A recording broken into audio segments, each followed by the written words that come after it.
Okay, this is side 2, Lucy. Rawlings Tootell tape, December 29th. Okay.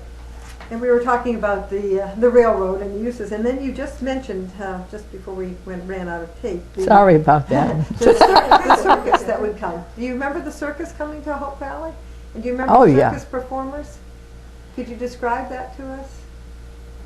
Well, I can't give you their names. I did know, I'll turn this back to you so that I won't write.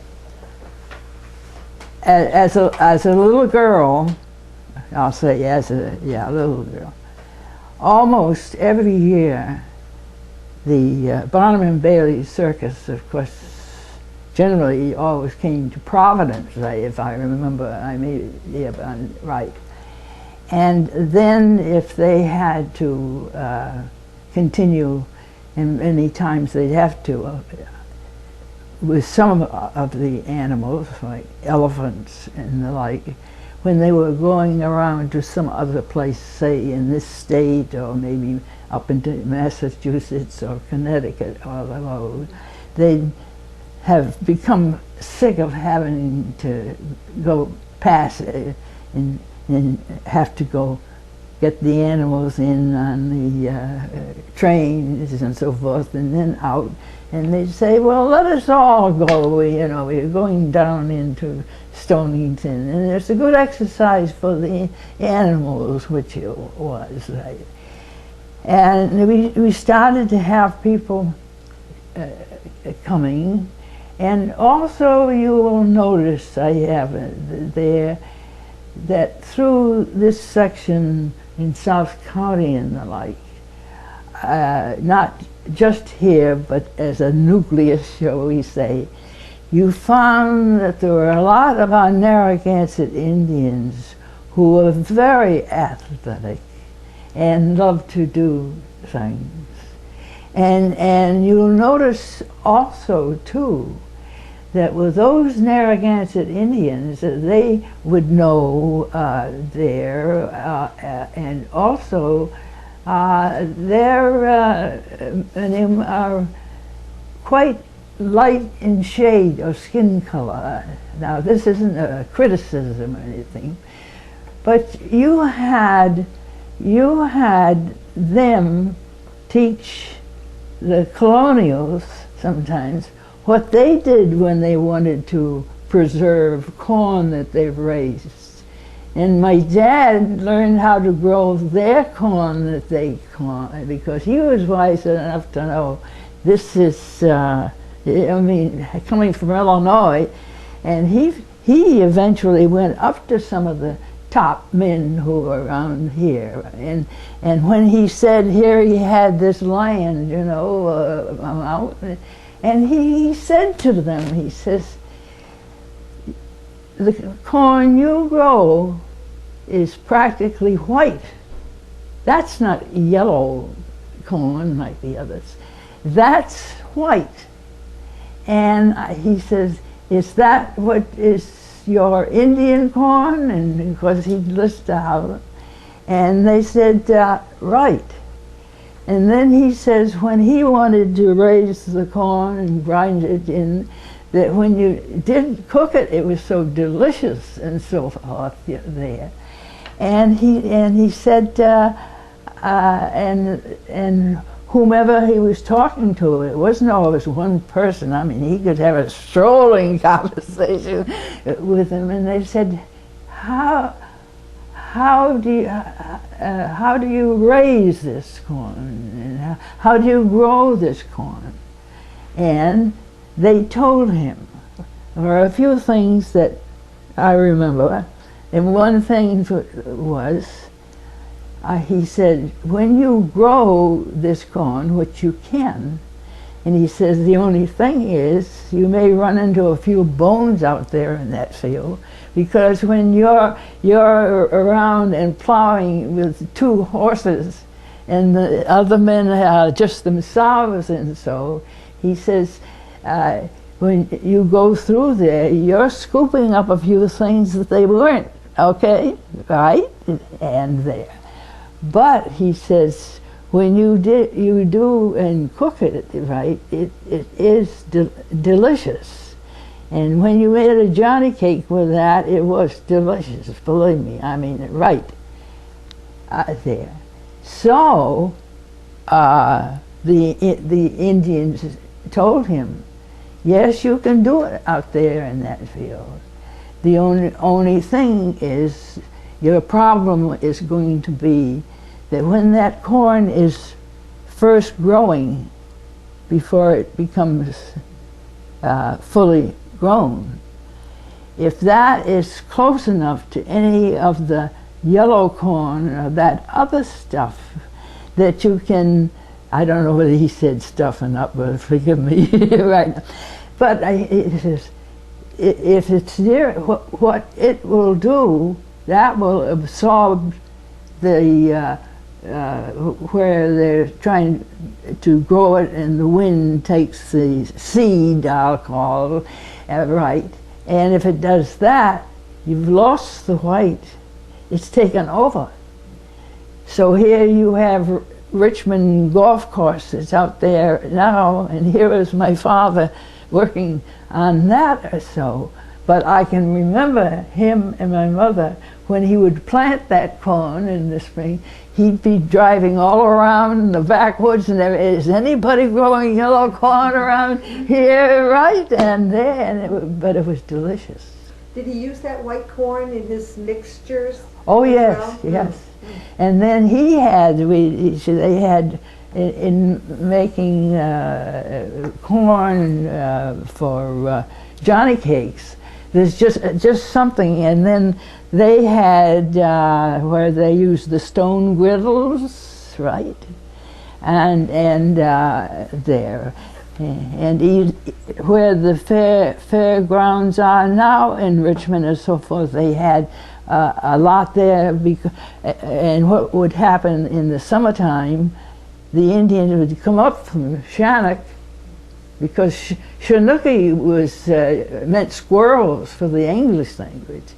And I've been concerned recently, I haven't found it in my house. There's so doggone much in it, you know, you're right. But have you ever read what we call George Washington's Dictionary of the Indian language? And that is,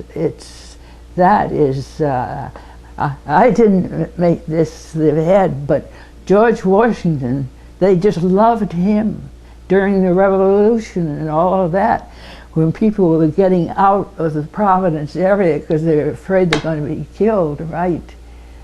But the Indians, the Narragansetts, told George Washington, you don't have to leave, sir, because we're taking care of you, you don't.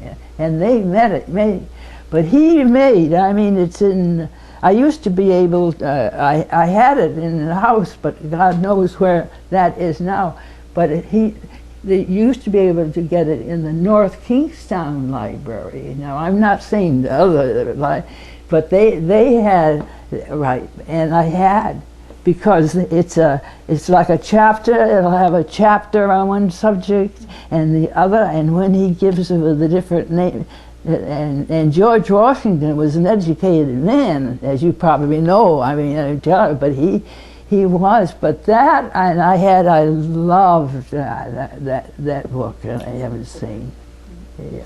So besides your father growing white corn, he grew a lot of other crops as well on his farm? Well, he'd grow oats, and he would, they have what they call their garden and that. But he made the grinding of the corn, and for a long time he'd grind that into,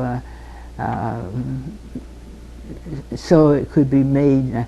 My mother had a book of receipts, well, yeah, Lucy, get that, receipts of what you could make from that. I mean, I had those, and it was down into my house, but I mean, that's one, it's But I mean, the Historical Society, I don't know where they are now up there in Providence. But I before I had my accident, you see, I was down in North.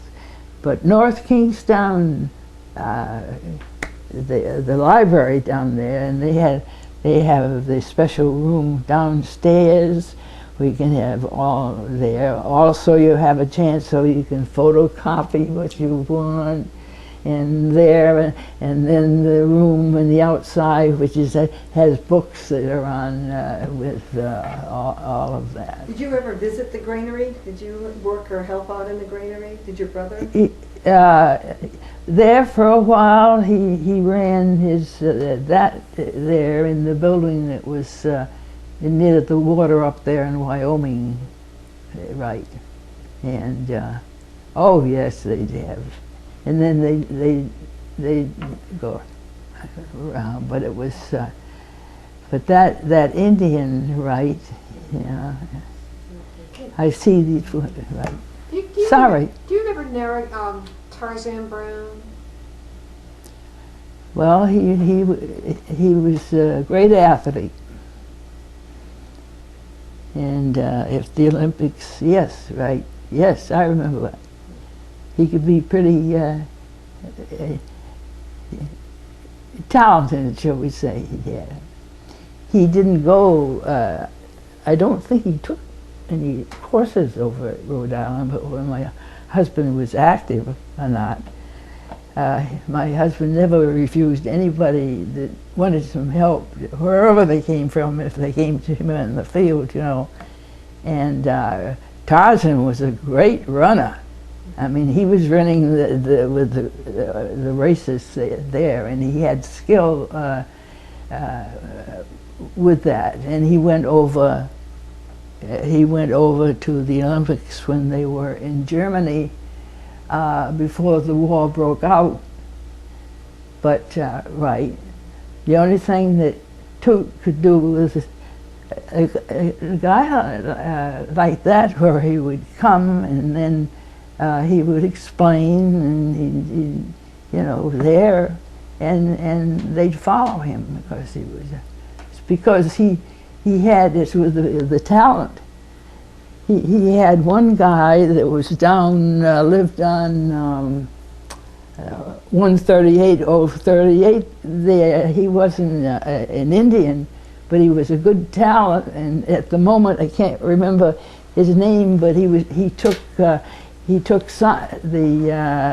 science course over at Rhode Island, and his parents lived on that road going over towards the east there, and he would run to college every year, and here he's coming up, and many times he'd be running barefooted, right, there, and it was, I'm sorry I can't remember, but he was in several of the track races, and there was one time he was out in the half mile, and he started off with his shoes on, and he just got started, and all of a sudden the darn shoes came off. So, you know, a lot of people just stopped, and here he was barefooted, and he ran that whole half mile as fast as he could. In fact, he broke his own record. And right, I mean, that's what I, yeah. And then the guy who was going to die had found. I mean, he'd been in the service, and he was going to die, and then he was found to have would it be leukemia? There, and the doctor told him, well, no hope for you, you're going to die. So I shouldn't say guy, but I'll say it because I can't remember, and he's in records, and he came back, and oh, he was so, he just loved competition. This wasn't an Indian, it was a young man. Well, let's get back to the railroad a little bit. And, okay. You mentioned the Polish community, and in Richmond and Hope Valley. Do you remember the Polish people or why they were here and what? Well, they were going to the mills there in Hope Valley and also down in Lower Hope Valley. I mean, they came over because they were coming from when they were over in Europe. And of course, if you go back in your history enough, you find out the Polish were very smart people over there. I mean, actually, they were smarter than the Russians for a while. Now, I mean, this isn't a criticism or anything, but if you go into in the history, right, and they came, and they probably felt like I do, and I can't have my own freedom and do the things that I want. And when I taught junior high school, I had you know, a lot of them, and they would come. And the nice thing about them is, I mean, one thing, I mean, they had talent, but when you would explain things to them, they'd listen to you. And so what I'm saying, and so many of those, and that's why at one time we had the one woman, I'm not sure there, and I forgot, this is a terrible day, asked me for different things, but, and she had a son, she was there, and she had been going over all the world, or where you get Europe and so forth, but she was the top fencer, woman fencer in the world. I mean, and she had this son, and he was going to junior high school. He would be maybe about 13 or 14. And he went by another name because his mother said it wasn't that he'd done anything wrong. It wasn't that she had done anything wrong. But she said she didn't want some people who would know that she had been this top fencer. And we saw her play against one of the men who went to Yale there, up there one, and where was the junior high school? Do you remember the name and where it was? Well, this junior high school I'm talking about now is the one that's still in Richmond. I saw that built. I attended Teachers College, but there in the old days, and also I took some special after married, like typing and things like that. That you know you'd have on that business, but you had, yeah, but you had, but you had, but it was there's some talent in, but you, I don't know, you just, you know. Were you married when you were vice president of the railroad? Were you already married to Toot?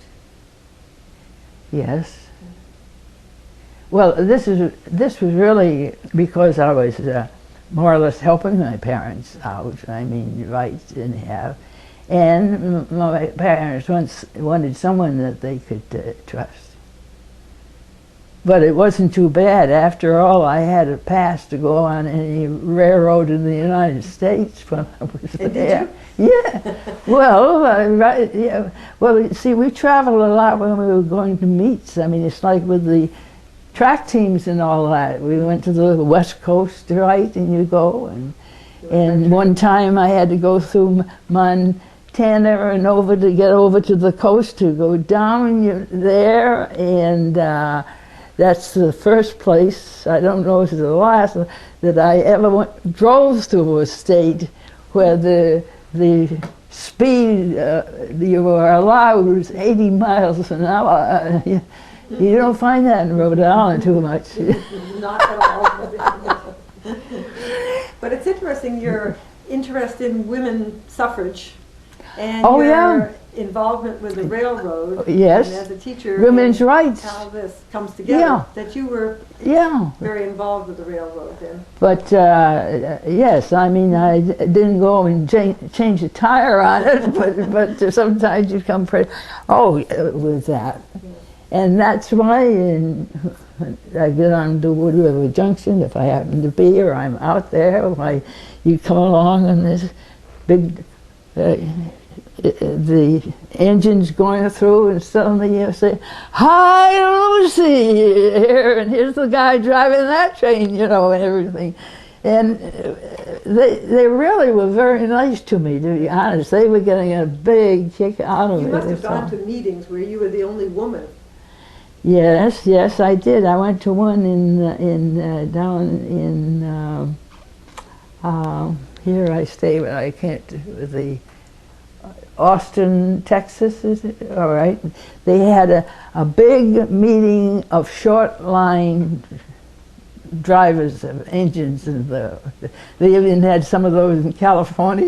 You were going out there with the mountains and so on, right? And I was invited in position, and my father says, "Yeah, go. I think you'll enjoy it." And then he sent my sister-in-law, because he didn't want me to be just myself, and so we went down there. And when I arrived, and they had over 1,000 people at this meeting, and when I went in, I was the only woman sitting there. Nothing was said that day.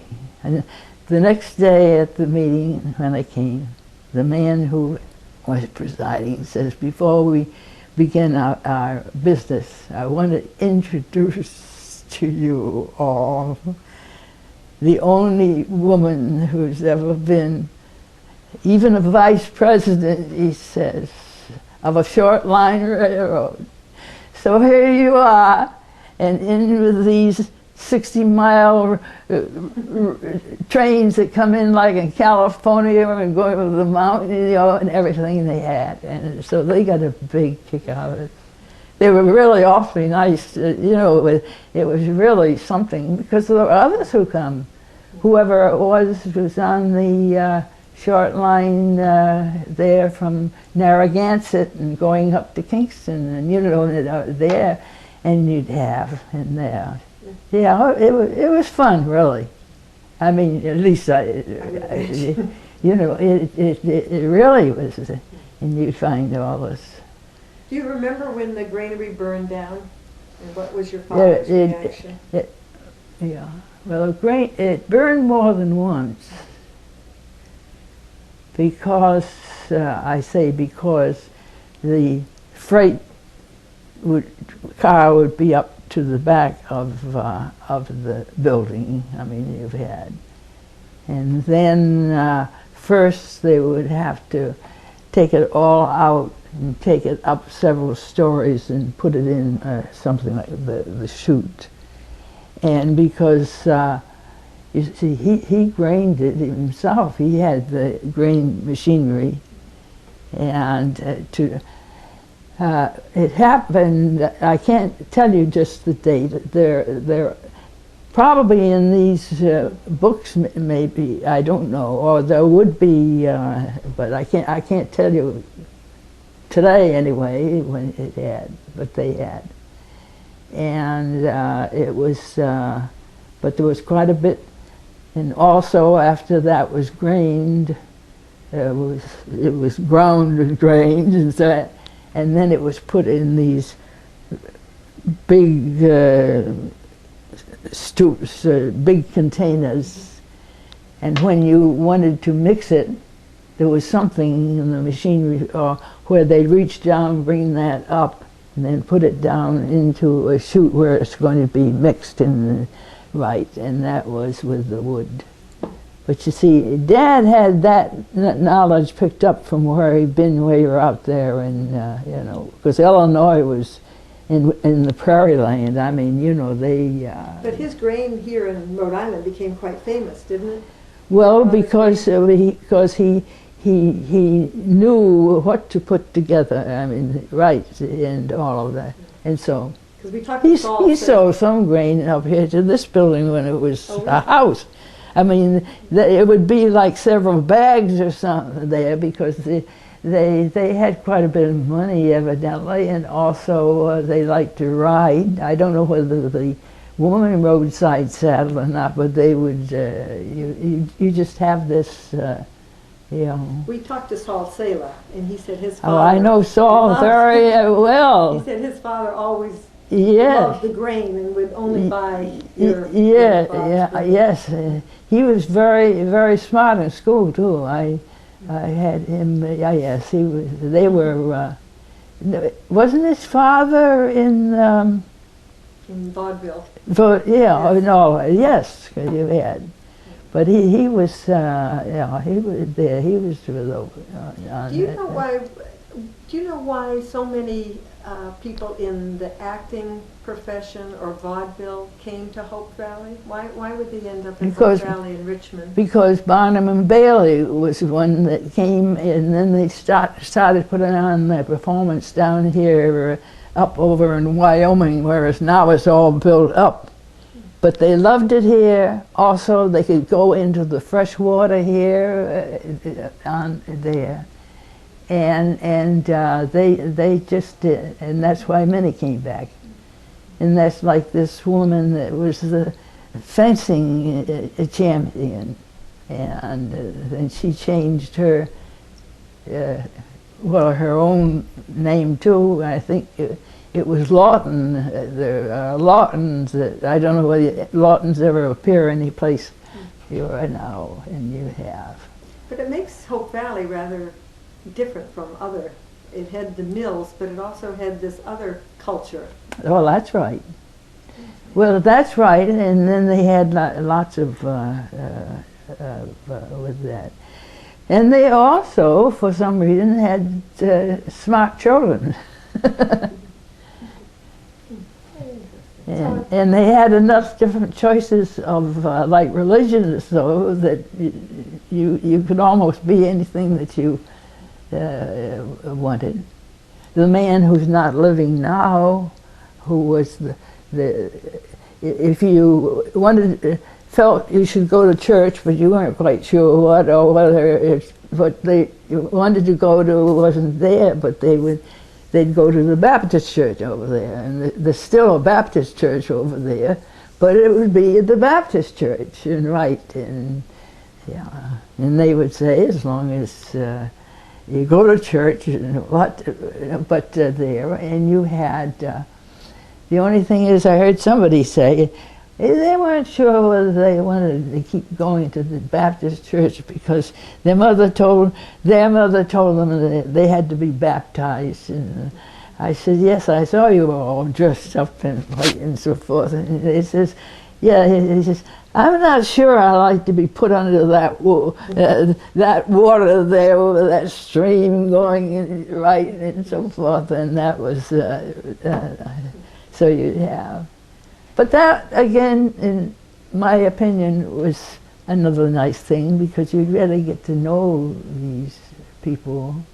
I'm wondering how much of an influence the train was on the community in Hope Valley and Richmond. Well, it was very handy at times, because even if they could only go to Westerly, and you didn't drive, you could go down to Wood River Junction, then you get on the big train that eventually goes to New York, and the next stop was Westerly. Yeah. Were there any accidents with the train?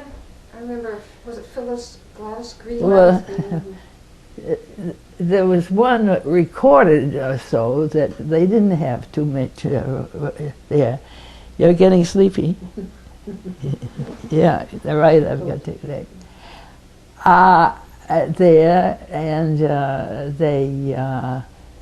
they were coming back from Wood River Junction to Hope Valley, and it evidently rained and slippery. For some reason, it hit something we had animals running in front of us for different things, and they did. And it caused the passenger car to topple and turn over on one side. And as they did, we have quite a few people who came up like from New York City and with lawyers and different things.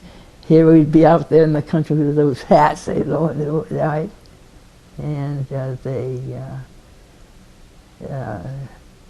so they toppled over, but not so hard that the people who were in it were able to just fall out, except one man.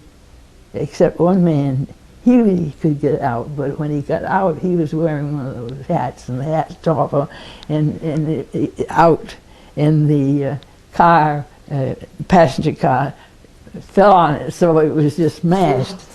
And so I still have, I still have in the report, and you see the charge for it was $3 and something like that. But they have. Yeah.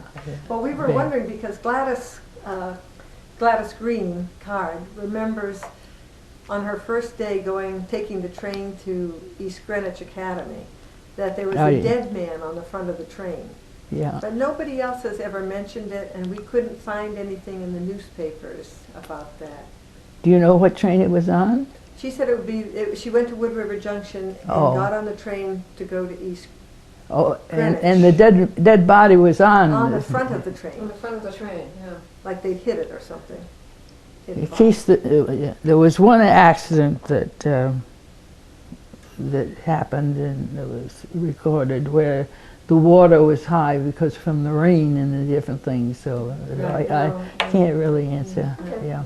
Okay. Yeah. It's getting late, and is there anything that you would like to tell us about the railroad particularly, and your role in it that we haven't touched on? Well, I don't think of anything other than You have so many stories. Yeah, right. I don't think so, because and I don't. But I am interested in what makes Hope Valley and Richmond so different from other mill towns and communities in Rhode Island. And I keep thinking that maybe the train had a lot to do with it, and maybe the well, we had a lot of maybe the mixture. Would you like to leave? You sure now? We're done. You kind of all right. Well, I mean, you're kind to me, kid. Yeah. I wouldn't dare let them tell your stories. No, that's not, no, but, yeah. Access to water. Remember the Civil War, they would ride the horses out to water? We're wondering what attracted the circus to Hope Valley. Was it the water, the fresh water? They liked the nice grass. Let me back up. You know where the police station is? The state police or Hope Valley police? The state police, yes. Yeah. My father introduced the state police bill in the legislature. Good. Anyway, right. Now what am I supposed to answer? You're talking about the circus. There was a lot of all right. Well, the circus in those days, I mean, you still started to have automobiles, but the circus has come to like Providence and I don't know about Woonsocket. But they would come out to the country then? They come by train many times to these places. Well, the Barnum and Bailey's circus for years was the thing. But I'm just curious, having worked with large animals myself, that you load them up, you only unload elephants if there's a reason. Was there pasture available to them, pasture and water, or something in Hope Valley that was specific? Well, when you come down opposite the police station, even now you don't see it much, but you have all that area. It's owned by some people, but if they got off with the station, because usually when they reached Providence from Boston or sometimes from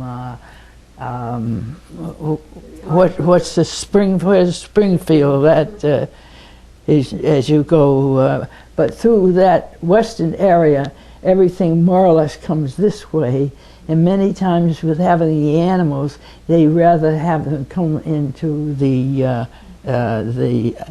areas like Rhode Island, Connecticut sections and upper ones.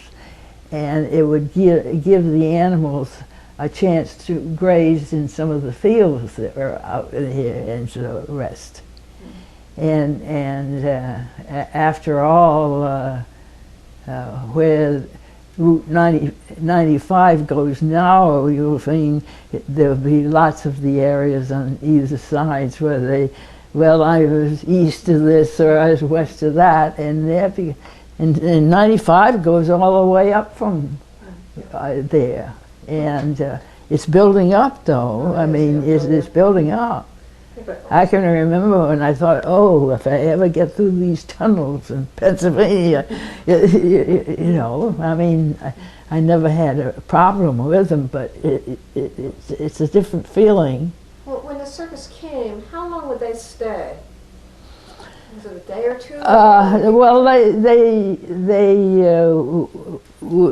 would probably stay at least a day or two or so, and getting a chance to sort of be and relax. And you see, most of these fields out here after there would have fences around them because they wouldn't have as many animals maybe, but they would have animals there, and they had, and you had all there's some smart people in that, you know, with that. So where did most of the circus people come from? They come from all over, shall I say. Were they mostly Europeans, immigrants, or were they American? Well, it'd be both. And then as you started to get out towards the west coast, and you'd have the Indians would come in on, because they'd have, right? Do you know if your father ever made a grain or a mix that was special for the circus animals? Well, they seem to have more for human beings or so. I mean, what he had, the grains, and it's and so I can't really answer that because of what you. No, I just want to ask one. Are you done with your questions? I have a question. Yep. Are you done? Yep. Sure. Yep. I can interrupt you. Okay. Yes, you may. Anytime you want. You can hit me. Can I ask something about Carolina? You said that you went to the elementary school. I graduated from Carolina Grammar School. Can you tell me what you remember about the school building and your schoolmates and what you took for? Well, we had a lot of people because almost everybody in there were having the millings. You had the people in charge, and then you'd have all the around. It was a nice village. It had an octagon house, and What was the school like? Well, that's like any school, so I guess really. I mean, it was large enough to take care of 3 or 4 classes. Yeah. So I mean, yeah. Were you in the Pawcatuck Valley School, or were you in the little stone building that the Hazards built for a schoolhouse beside the Carolina Mill? The one that was sort of up the top of the hill. Yeah. You go along, and then I have to turn right up the driveway, and I think that became a house, but I'm not sure. You know. Oh, so you were in the old. Well, I have with yeah. Did you have Vetta Kenyon as a classmate? Well, the name sounds familiar, but that's all I can say right at there now, because, you know, I am 95 years. I'm really just pushing and testing you now. So and we had a lot of the family names though that you have, and yeah, but it used to be, and also if you kept the village newspaper, well, you'd get most of right. See, a lot of those things I don't get. Getting out here, I get to, yeah. I can almost say I have strangers, you know. You do all right. Oh, yeah. But it's Did you want to ask it to describe the downtown Depot Square stores? I don't know if, do you remember much about Depot Square and the stores that were there and what it looked like? Who went there, what they did? Is We this have a postcard here, but I mean, do you remember? Caroline? No, not Carolina, Hope Valley, the Depot Square in Hope Valley. Depot. What you call it? Right where the train came in. Where the train and the granary were. Do you remember the other Were stores? there other stores there? No, of course, they had on the side, I went to school on the side road opposite what was the post office, but that was a white building and there was. You did go to that school? Yeah. I went there for around 4th or 5th grade, and I had a Miss Dockery for a teacher there. Yeah. So you have. Oh yeah. But, I mean, they're changing it now so much around that used to be they used to have the Mayflower store was on the front of my father's right. I read about that. Yeah, I guess. We've heard lots of interesting things about Wyoming and how it got its name, but I'm not sure we've heard the real story of how Wyoming got its name. Well, that was originally the. This is where when I want to start to. That village was. Ironworks? The ironworks? Yes, it was the ironworks. It wasn't Wyoming. Right. It was the ironworks. So how did Wyoming get its name? Because you can dig iron all around that on the outside. But what about And Wyoming? then they made iron from the iron by going back over the river as though you were going to go to Barberville. And as soon as you came over that and the dam, you turned to your right. And if you turn to your right, you go up the houses. You go up high like this.